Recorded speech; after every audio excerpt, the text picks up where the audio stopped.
पण मला असं वाटतं की हा एक गंभीर विषय आहे, कारण एक फॅशन झाली आहे, हा हुक्का ओढणं एक फॅशन झालेली आहे। आज हायकोर्टाचा निर्णय आहे म्हणून हर्बल हुक्का पार्लर सुरू आहे असं मंत्री महोदयांनी उत्तर दिलं। खरं तर अनेक विधानसभा सदस्यांची या संदर्भातली भावना आहे की याच्या आड समाजाला विध्वंस करण्याचा कार्यक्रम सुरू आहे। म्हणून माझा पहिला स्पेसिफिक प्रश्न की सरकार या संदर्भात सुप्रीम कोर्टात गेलं का, गेलं नसेल तर सुप्रीम कोर्टात जाणार आहे का, जाणार असेल तर उत्तमातला उत्तम वकील देणार आहात का।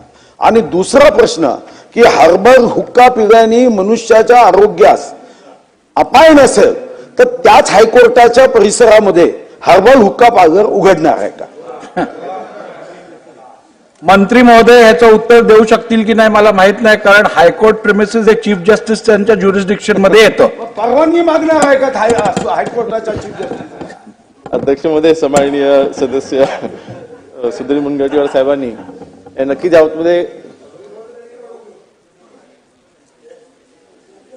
अशा प्रकारची परवानगी मागण्यात येणार नाही।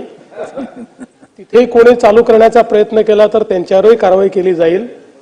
पण अध्यक्ष महोदय, आपण हुक्का पार्लरचं वाढतं प्रस्ताव पाहता 2018 साली हुक्का पार्लरवर बंदी आणली, तो कायदा आपण केला। आता त्या कायद्याला अधिक कडक करण्याची आवश्यकता आहे। त्यामुळे आता ज्या ठिकाणी हुक्का पार्लर सापडेल त्या ठिकाणी आपण आता कॉग्निजेबल ऑफेन्स केला आहे, 3 वर्षापर्यंतची त्याची सजा केलेली आहे। पण याच्यामध्ये यापुढे काही सुधारणा करण्यात येतील। दुसऱ्यांदा जर ऑफेन्स त्या ठिकाणी सापडला तर 6 महिन्याकरता त्या उपहारगृहाचं किंवा ते जे रेस्टॉरंट आहे त्याचा परवाना रद्द करण्यात येईल, आणि तिसऱ्यांदा जर सापडला तर परमनंट रद्द करण्यात येईल, आणि तिसऱ्या ऑफेन्स करता त्या ठिकाणी जी सजा आहे ती नॉन बेलेबल कॅटेगरीमध्ये टाकण्यात येईल। विश्वबद्दलची नोंद ही समाधानकारक होती का? नोंद होण्यापेक्षा कारवाई होणं अधिक महत्वाचं आहे। त्यामुळे आता आपल्याकडे काही असं मापक नाही आहे की किती इन्सिडेन्सेस आहे आणि किती नोंद होते आहे। अशा प्रकारचं आता कुठलंही आपण सोशल त्याचं ऑडिटिंग करत नाही।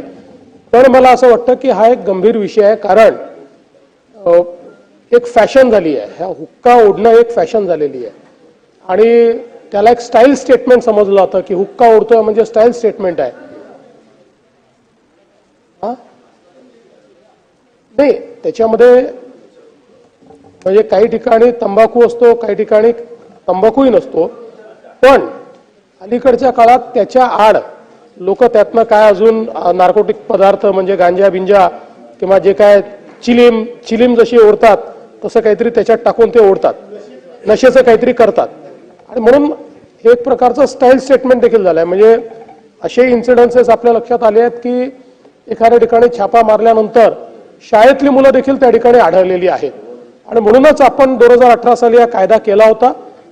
अधिक कडक त्याची अंमलबजावणी करण्याच्या संदर्भात निर्देश देण्यात येतील, आणि कुठल्याही परिस्थितीमध्ये जसं नानाभाऊंच्या प्रश्नावर मी सांगितलं की पोलिसांच्या व्यतिरिक्त जर तो कोणी उघडकीस आणला तर त्याच्याशी संबंधित जे पोलीस असतील त्यांना त्या ठिकाणी सस्पेंड केलं जाईल। चला पुढे